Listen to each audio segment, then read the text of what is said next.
abrimos a palavra de Deus para a meditação, eu gostaria que você primeiro pensasse acerca de como que você chegou nesta noite no culto para adorar o Senhor.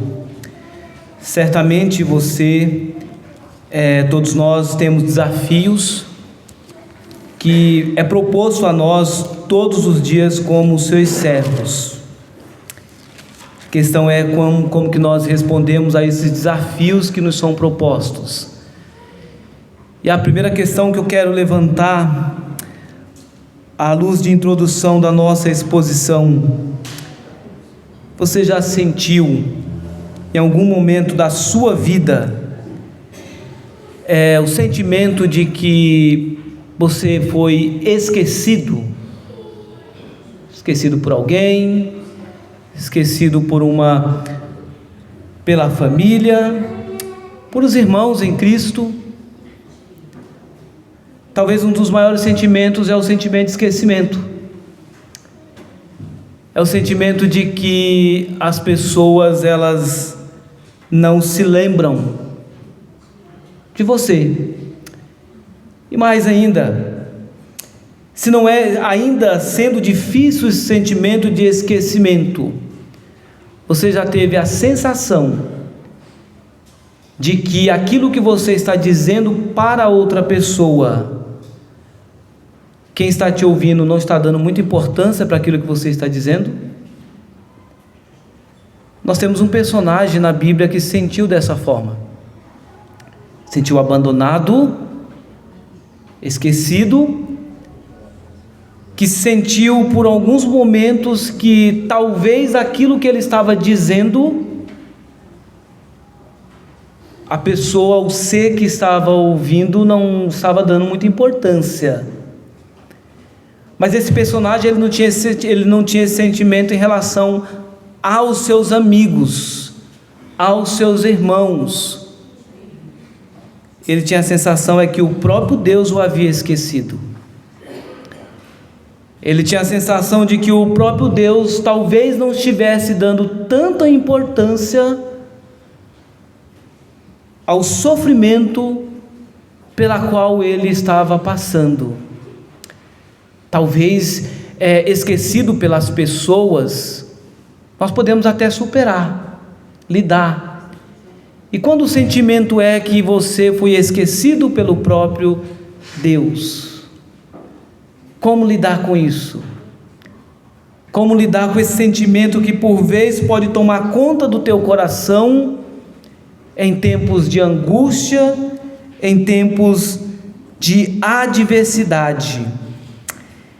É nesse sentido que C.S. Lewis, ele vai dizer algo desafiador, quando ele diz o seguinte: a vida é a professora mais implacável.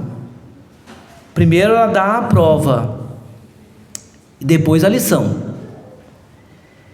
C.S. Lewis disse que Deus sussurra em nossos prazeres e grita em nossas dores. Davi teve esse sentimento, e nesse momento em que Davi se sentiu aparentemente abandonado pelo próprio Deus, ele teve uma atitude extremamente importante para todos nós como servos. Veja como que ele vai lidar com o sofrimento. Vejamos como que Davi vai lidar com o sentimento de abandono, ou de que talvez Deus não esteja dando tanta importância àquilo que ele estava dizendo. Essa experiência de Davi, que tem muito a nos ensinar pela sua prática de oração, se encontra aí no Salmo 13. Eu quero pedir você que abra a sua Bíblia, portanto, no Salmo 13, o título vai falar acerca da oração da fé, porque justamente neste salmo, mesmo em meio a dores, a sofrimento, a tribulação, Davi ainda expressa um sentimento de confiança em Deus. Perceba eu quero que você perceba como que Davi vai construir a sua oração. Ele está se dirigindo a Deus, ele está falando com o Senhor neste salmo, e veja em que termos Davi vai se dirigir ao próprio Deus, ao mestre de canto, salmo de Davi: até quando, Senhor, esquecerás de mim para sempre? Até quando ocultarás de mim um rosto? Até quando estarei eu relutando dentro de minha alma, com tristeza no coração cada dia? Até quando se erguerá contra mim o meu inimigo?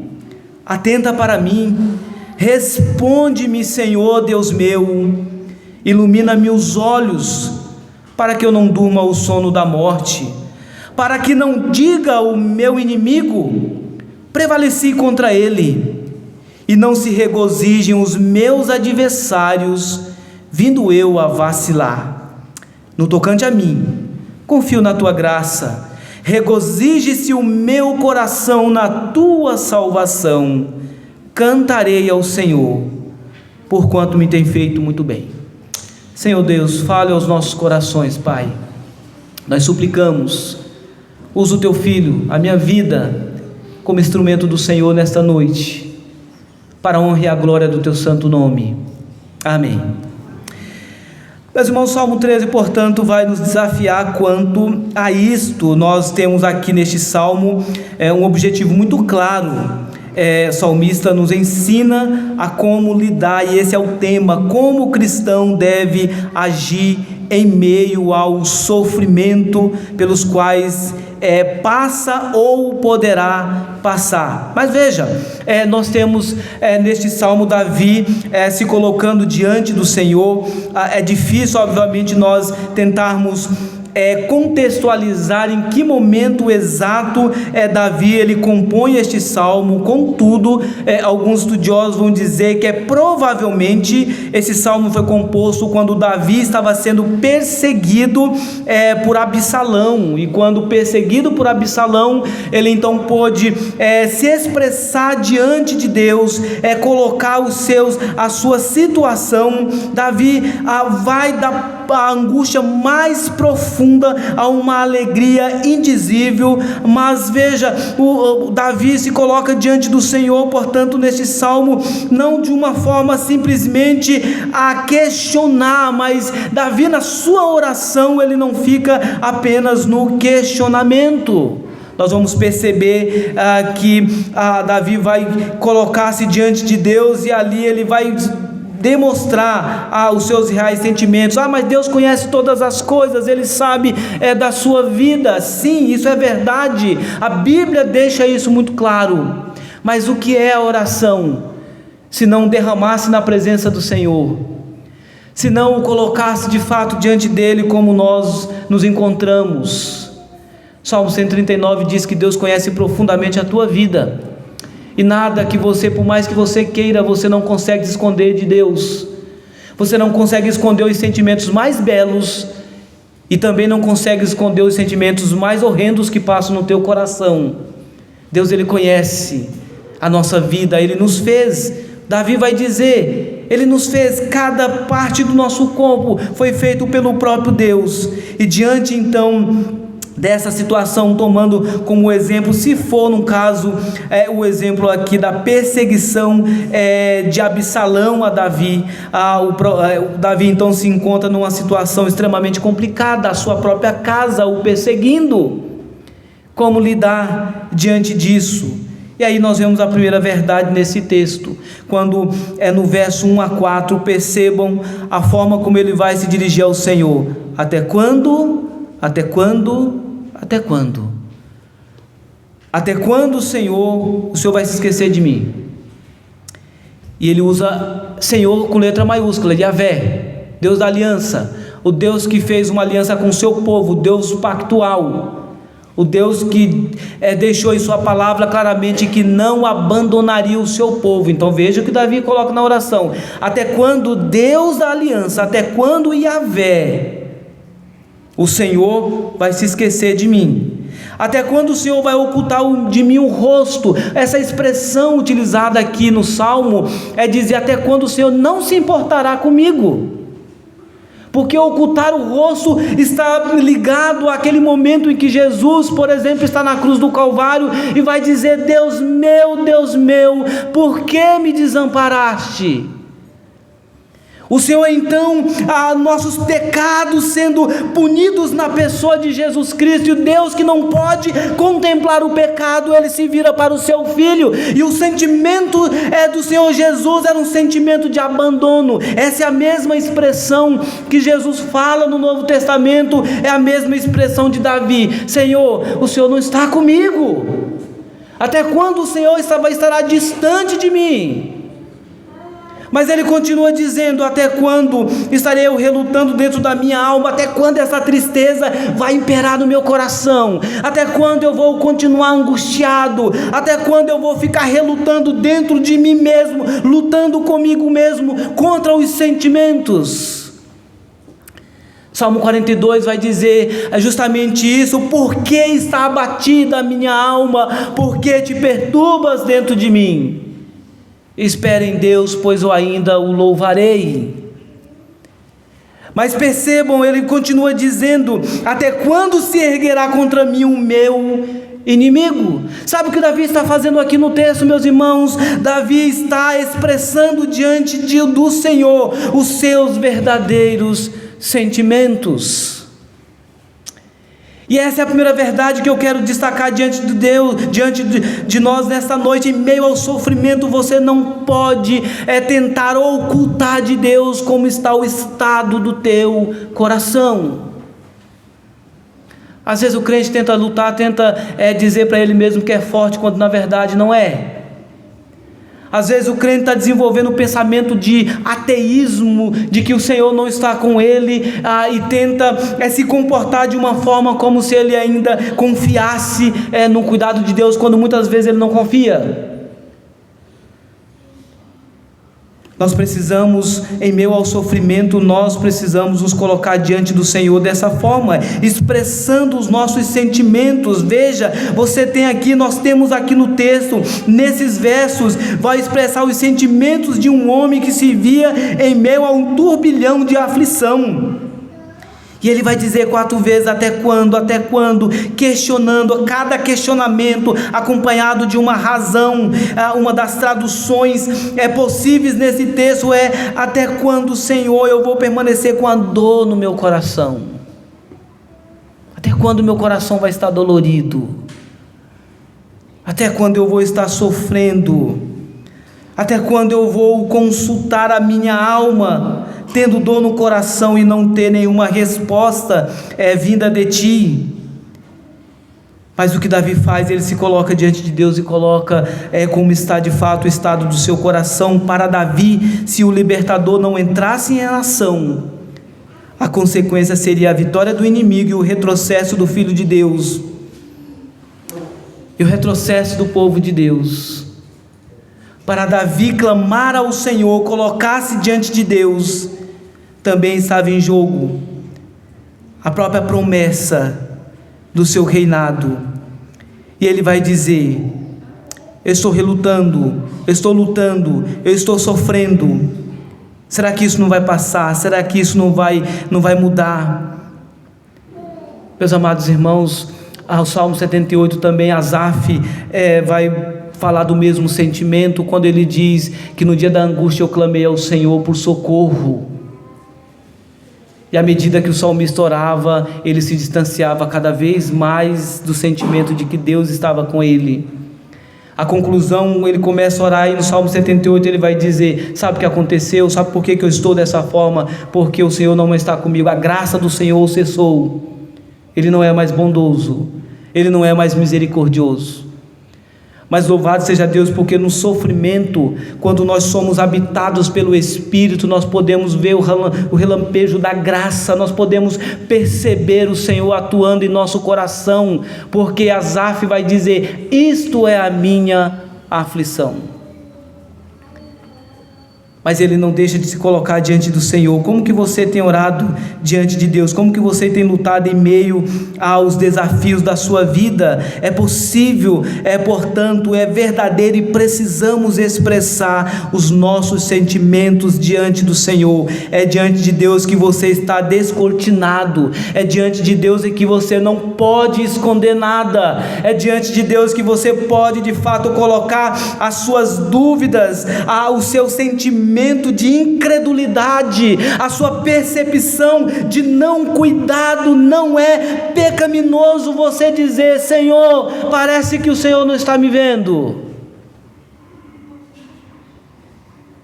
Não é pecado fazer isso. Pecado é permanecer no questionamento. Mas não é pecado você se expressar. Quantas vezes no gabinete pastoral, como experiência de aconselhamento, nós lidamos com pessoas que elas estão vivendo a vida cristã num ateísmo prático. Vem à igreja, faz as coisas da igreja, mas não crê mais no Deus Todo-Poderoso. Mas não coloca isso diante de Deus. Deus conhece o teu coração. E se você está em momento de angústia, se você está em momento de dúvida, de questionamento, coloque isso diante do Senhor. Até quando, Senhor?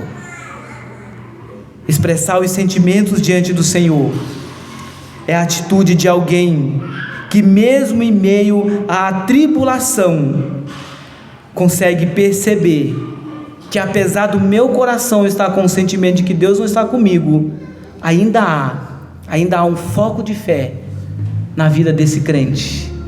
E é por isso que o Salmo continua, Davi, portanto, suplicando: atenta para mim, verso 3, responde-me, Senhor Deus meu, ilumina-me os olhos, para que eu não durma o sono da morte, para que não diga o meu inimigo: prevaleci contra ele, e não regozijem os meus adversários, vindo eu a vacilar.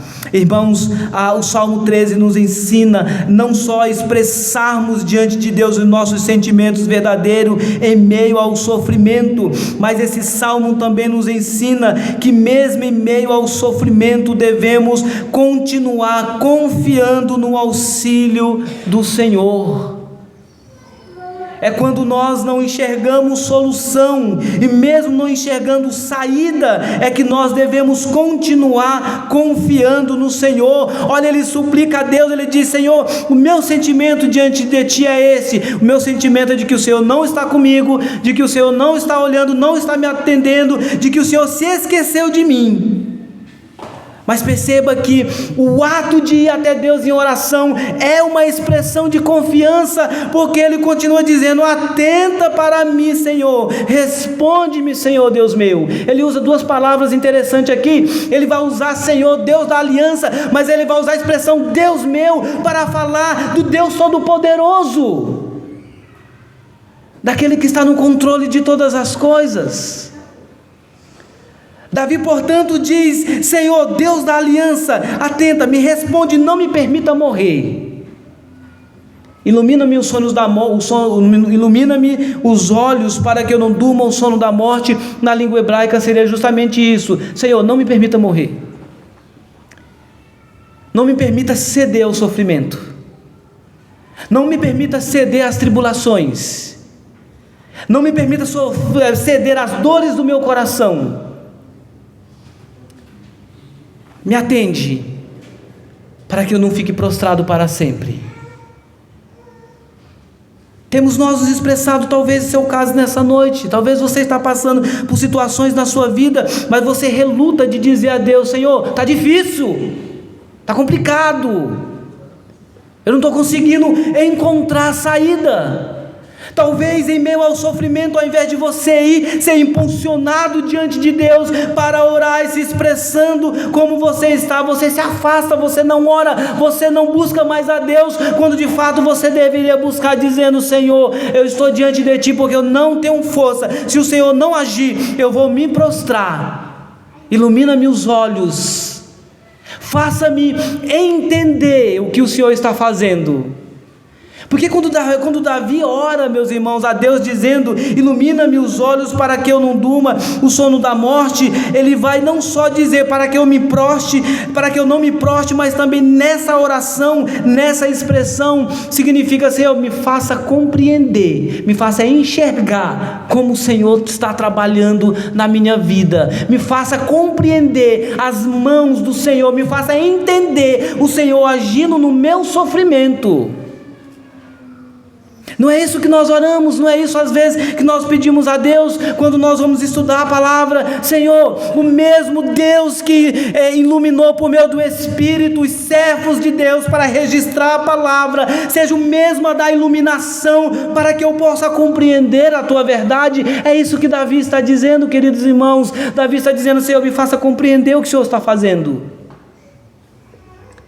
me faça compreender como que o Senhor está trabalhando, porque eu não estou compreendendo, eu não estou entendendo. Mas está aqui confiança, que venha outra verdade, confiar tão somente no auxílio divino, mesmo que aparentemente esse auxílio esteja distante.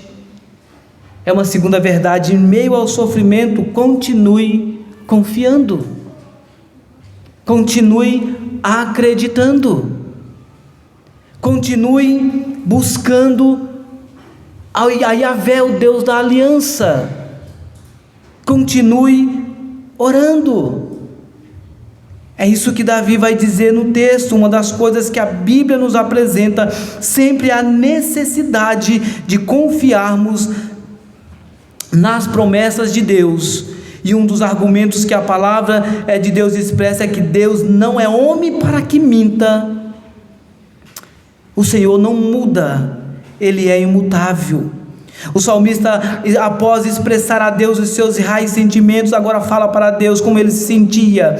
Aí ele sai da tristeza, da desesperança, para uma atitude de esperança em Deus.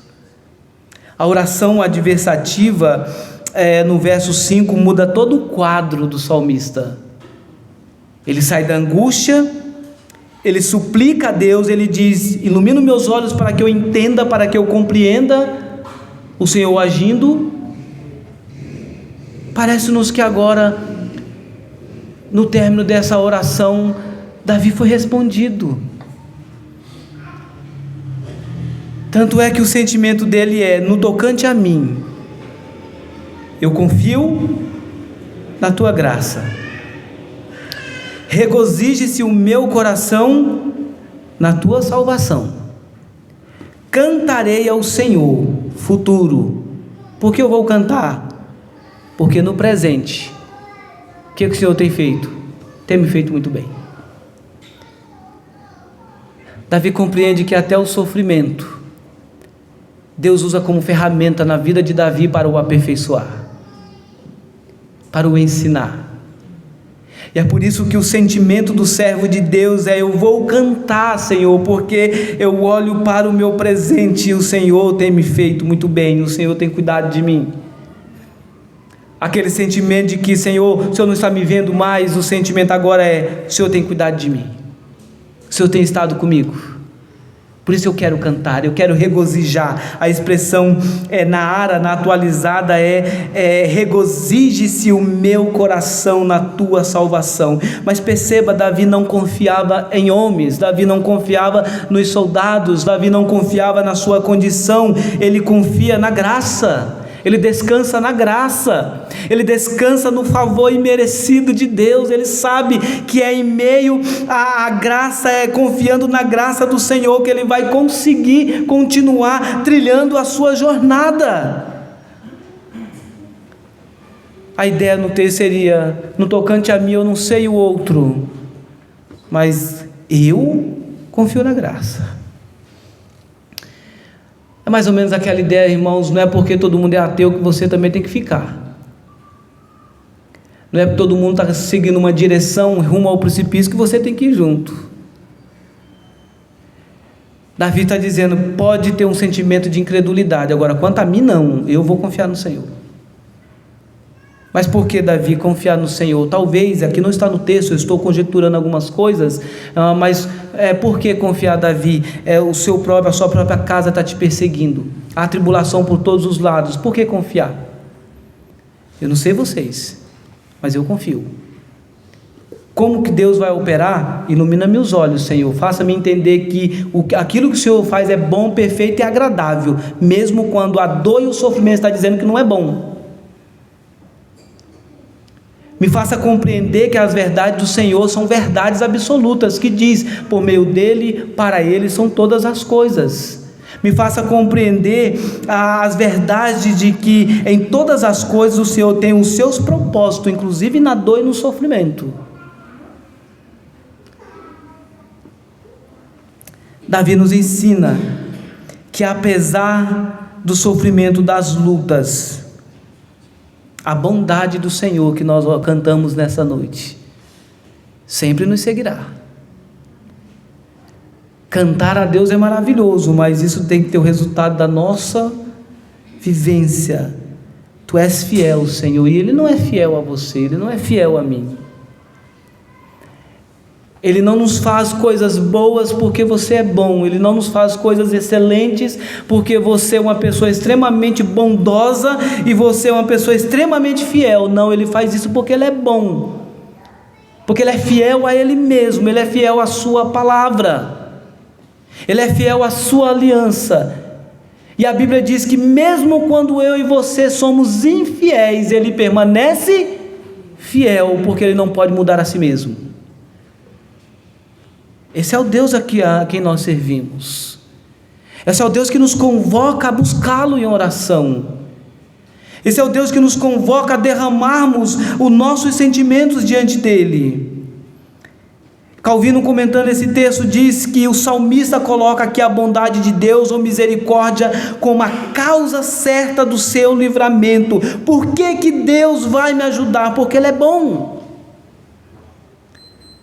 Por que que eu devo ter plena certeza de que o Senhor está comigo quando eu não estou, mesmo no sofrimento eu não percebo? Porque Ele é bom, Ele é misericordioso, e é isso que o salmista, portanto, nos ensina. Uma das coisas que podemos observar é que aqui está a dependência que o servo de Deus tinha do Senhor. Ele reconhecia a sua necessidade, ele sabia que não era pelos seus méritos, mas pela graça de Deus que ele conseguiria o livramento. Comentando novamente esse salmo, Calvino diz que os piedosos devem ser munidos e sustentados com a mesma confiança, para que persevere regularmente em oração, em dependência, em humilhação diante do Senhor, porque o Deus fiel, o Deus bondoso é aquele que está com o seu povo. Dizer quero cantar ao Senhor porque cantarei ao Senhor por quanto me tem feito muito bem, eu tenho certeza que o Senhor vai agir em meio aos meus inimigos. Eu já vou celebrar o Senhor por aquilo que Ele ainda vai fazer, mas eu já vou celebrar, eu já vou agradecer. Mas Ele não fez nada ainda, mas Ele vai fazer. Quando? Como? Não importa, Ele vai fazer. Mas o que o Senhor requer de nós é dependência dEle. Em relação a tudo nas nossas vidas, em relação às nossas lutas do dia a dia, em meio ao sofrimento é preciso expressar a nossa confiança tão somente em Deus. E por fim, em meio ao sofrimento, continue louvando a Deus. Continue louvando a Deus. Que o louvor seja algo que não se aparte dos nossos lábios. O crente, quando ele está sofrendo, ele ora. Quando ele está alegre, ele ora. Quando ele está em meio à dor, ele ora. Quando ele está em meio a notícias tristes, ele ora. Quando ele está em meio a momentos de grandes conquistas, ele ora. Ele ora em todos os momentos. Ele louva a Deus em todos os momentos. Louvar a Deus não deve estar restrito às circunstâncias benéficas ao povo de Deus. A Bíblia diz que o louvor deve estar sempre nos nossos lábios. O povo de Deus é o povo da esperança. louvar pelo que Ele fez, pelo que Ele faz e fará, mas acima de tudo, louvar pelo que Ele é. Ele é Deus. Ele fez uma aliança com o seu povo. Ele demonstra o seu amor gracioso para conosco de uma forma muito evidente na pessoa do seu Filho Jesus. Ele é aquele que diz que não nos abandona, e de fato não nos abandona, porque Ele deixa Cristo, e quando mesmo Cristo é assunto aos céus, Ele diz: eu vou para o Pai, mas eu não vou deixar vocês órfãos, eu vou enviar o Consolador, vocês vão ter sempre a companhia. Ele é aquele que em todos os momentos, portanto, deve ser louvado e engrandecido em nossas vidas. É aquilo que o nosso cântico, o nosso hinário expressa muito bem quando fala do hino Deus dos antigos, cuja forte mão rege e sustém os astros na amplidão. Aquele hino que exalta o Deus que guiou o seu povo. Durante a história Deus guiou o seu povo, mas Deus continua no presente a guiar-nos por meio do seu Filho, por meio da sua igreja. Davi celebra a Deus mesmo antes da sua vitória, porque ele acreditava nela. Ele acreditava nela. Meus amados irmãos, como que você tem lidado com o sofrimento? Como que você tem lidado com o aparente esquecimento? Como você tem lidado com o aparente abandono? Como você tem lidado com os sentimentos mais complexos que por vezes pode fazer parte do teu coração? Você tem dito isso a Deus? Como você está? Como você se sente? Na sua oração você tem dito ao Senhor como está a tua casa, como está o teu relacionamento, como estão os teus filhos, como está o teu trabalho, a sua saúde, a sua vida. Você tem dito: Senhor, a minha situação é essa. Mas em meio ao sofrimento, tem você, em meio às lutas do dia a dia, permanecido confiante, mesmo quando as circunstâncias dizem para você não confiar. É preciso confiar no Senhor, mas em meio ao sofrimento é preciso continuar louvando a Deus. É preciso continuar dizendo: Tu és fiel, Senhor, todo o tempo Tua bondade me seguirá, Tua bondade vai estar conosco. É preciso louvar a Deus como nós cantamos nessa noite, a graça maravilhosa. Nós louvamos dizendo: Tua graça é maravilhosa. O Senhor é aquele que me alcançou, me tirou de uma condição de miserabilidade. Mas é preciso também, em meio à dor, em meio ao sofrimento, nós reconhecermos o que Deus tem feito por nós. Que nessa noite eu e você tenhamos essa atitude de confiança, que nessa noite nós possamos retornar para os nossos lares desafiados pela palavra de Deus, a de fato modelar a nossa forma de orar diante do Senhor. Que nessa noite nós retornemos para os nossos lares, colocando diante de Deus o que de fato se passa em nosso coração, mas que na sua oração nunca falte o mas, nunca falte o porém, nunca falte o todavia na sua vida. Quando você diz: está difícil, todavia eu confiarei no Senhor. É isso que Abacuque vai dizer, vai afirmar quando a situação está difícil. Abacuque se coloca diante de Deus, Senhor, dizendo: Senhor, está difícil, os inimigos, como que o Senhor vai me responder? E o texto bíblico vai dizer, portanto, que o Senhor diz: Abacuque, vai para a torre de vigia, aguarda, eu vou te dar uma resposta lá. Mas a resposta que Abacuque teve não era aquela que ele esperava. Ele esperava o Senhor dizer: já vou te livrar agora mesmo das tribulações, o nosso povo, o teu povo vai ser livre. Mas não, o Senhor diz para Abacuque: vou suscitar os caldeus contra você, contra o povo de Deus, o meu povo, e vocês serão derrotados.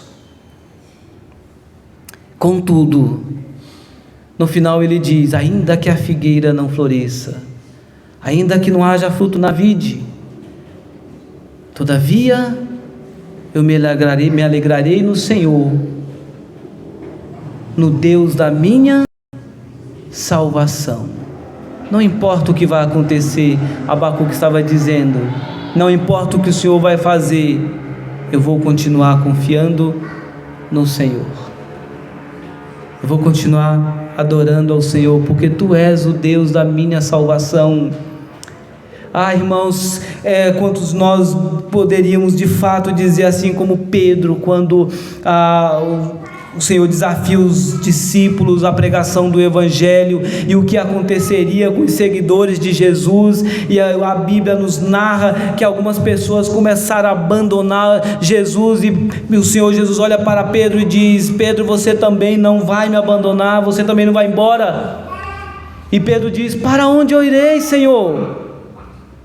Para onde eu vou, que só Tu tens a palavra da vida? Não tem outro caminho, não tem outro meio, não tem outra solução, não tem outra saída. A saída é o Senhor. Que a nossa confiança seja essa como a de Pedro, dizendo: pecador, miserável pecador, mas que confiava em Deus, dizendo: não tem como ir para outro lugar.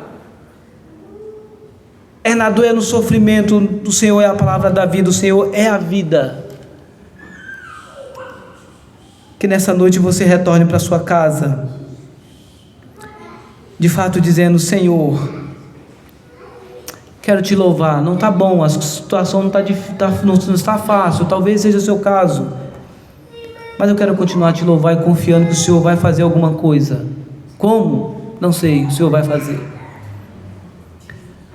Mas se porventura você está aqui, o teu coração está tão feliz, está indo tudo bem na sua vida, continue louvando a Deus. Não se esqueça daquilo que Ele tem feito na tua vida, porque na alegria, na bonança, é muito fácil nós esquecermos aquilo que Deus tem feito por nós e começarmos a agir como se as coisas acontecessem por nós mesmos e não pelo Senhor. Que assim o nosso Deus nos ajude, que assim o Senhor fortaleça a nossa fé, para que possamos perseverar, sabendo que o Senhor está conosco, mesmo quando às vezes não percebemos claramente. Que o Senhor nos ilumine para entendermos a sua ação em nossas vidas, em nome de Jesus. Amém. Nos coloquemos de pé.